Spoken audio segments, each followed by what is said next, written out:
Cal Poly football and the university will forever be changed once this building behind me is completed next spring.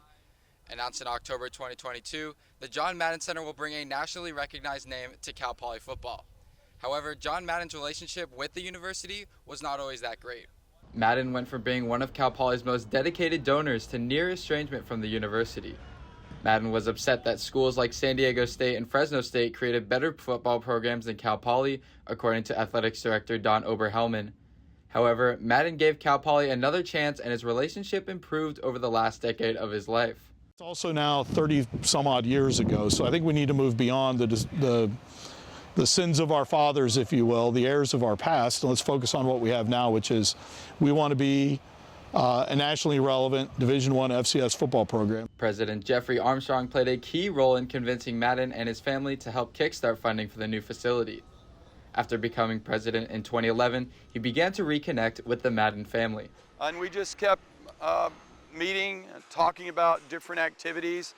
And it didn't start with the Madden Center. It started with, what's our sports program like? How are we going to build the quality of athletics up to the level of the quality of academics? Although Madden famously wanted a new stadium for the Mustangs, he came around to the idea that a new facility would be best suited for both athletes and the university. They saw the value of the football center, a home away from home for football players where they could study, where they could be advised, where they could get good nutrition, where they could train and really focus on being the best they could be. That sparked the entrance. From Mustang News Sports, I'm Ty Soria.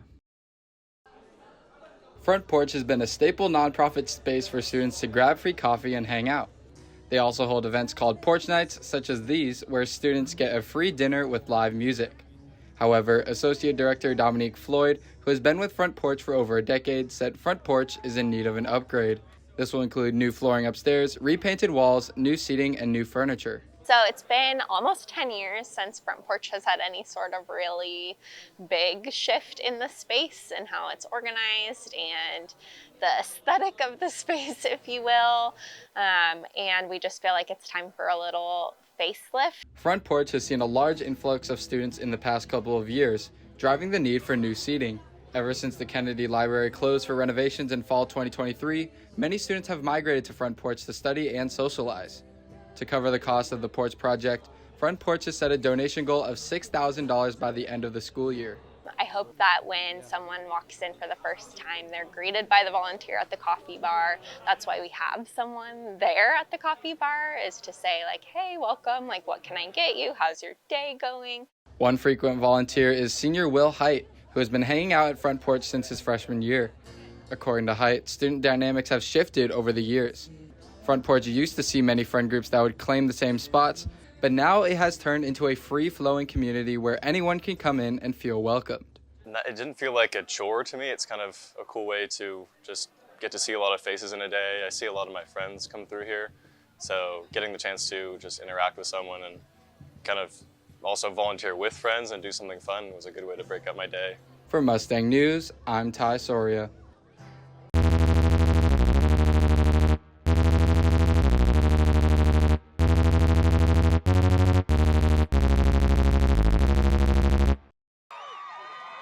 Cal Poly Women's Soccer won the Big West Championship for the first time since 2004.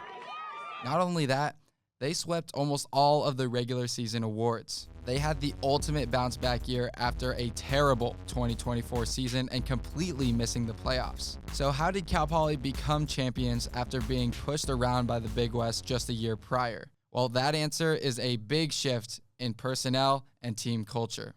Former head coach Alex Crozier was on a roll in his final few seasons. Crozier announced that 2024 would be his final year in his 33 seasons of being the only head coach in Cal Poly history. The team returned most of their players who were hungry for a Big West championship. However, for reasons that are still unexplained to this day, the team collapsed.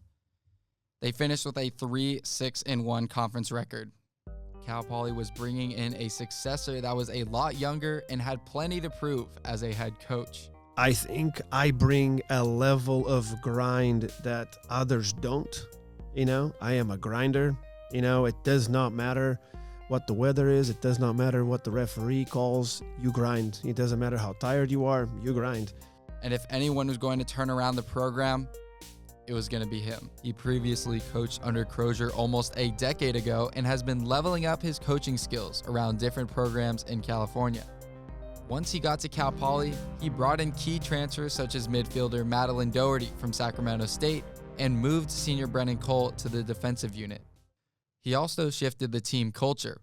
That dude is like an absolute beast. Like, he's aligned with everything he says. He's come in with this like undeniable passion that like just fuels everyone. A solid regular season put the Mustangs back where they were in years prior, but the question remained. Are they able to surpass them and finally win the chip after 21 years? I went to Cal State Northridge, and here is how it went. Cal Poly women's soccer has done it once more. They won the Big West Championship postseason for the first time since 2004, clinching an NCAA berth. Jessie Halliday, senior, won Big West Tournament MVP. The players and coaches celebrated as the clock turned 0, finally champions after multiple years of being so close. Both teams struck the iron as the match remained 0-0.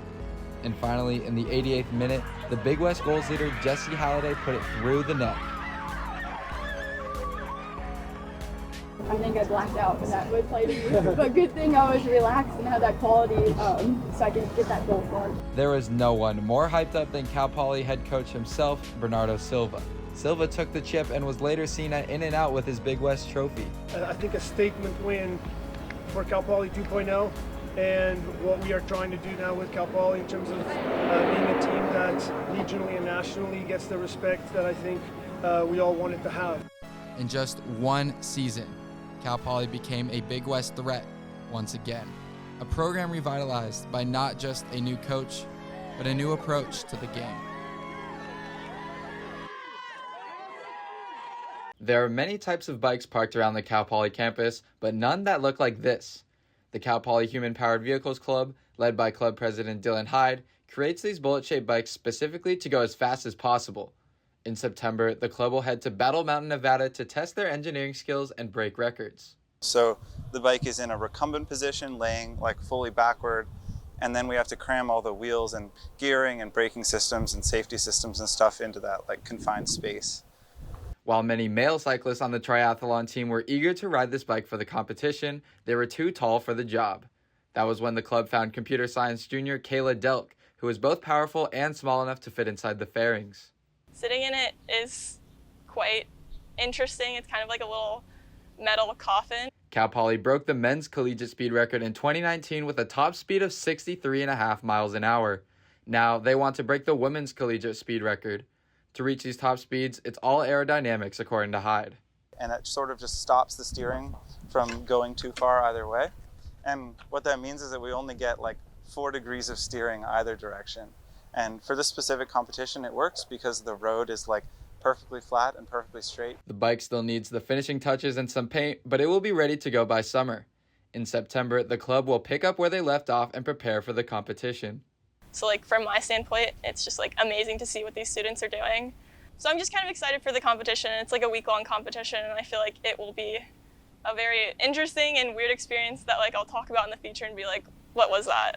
But that was super cool. For Mustang News, I'm Ty Soria.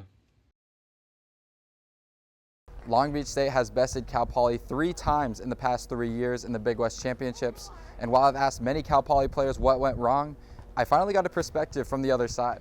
I talked to Julia Westby, a current Cal Poly Mustang who used to play for Long Beach State and was on those teams that bested them the past 3 years. And she said, to put it simply, they wanted it more. Personally, I think Long Beach was kind of the underdog, and we needed to win that championship to get to the NCAA tournament to get a secure bid. Since joining Cal Poly, Westby has been a key asset, competing in the 4th spot with sophomore Elise Lenahan. They also just earned their first Big West Player of the Week award this season. Now granted, she's very athletic and she jumps out of the gym and she's a very good blocker. While the Mustangs should have won at least one Big West championship since 2022, she still recognized that Cal Poly was a winning program. I honestly just needed a change, and I knew that if I were to stay at Long Beach, that change wouldn't have happened. On March 22nd, Westby and the Mustangs traveled to Long Beach State's home courts. While obvious tension filled the ocean breeze, Westby and Lanahan locked in, beating their opponents 21-9 and 21-14 in straight sets. They swept their second matchup against the Beach 2 weeks later. Obviously, I'm super competitive, so I had to take that all on the court, but it was cool going back there and seeing my friends and seeing the Long Beach community. This is Soria reporting from Swanson Beach Volleyball Complex. Back to Ty in the studio.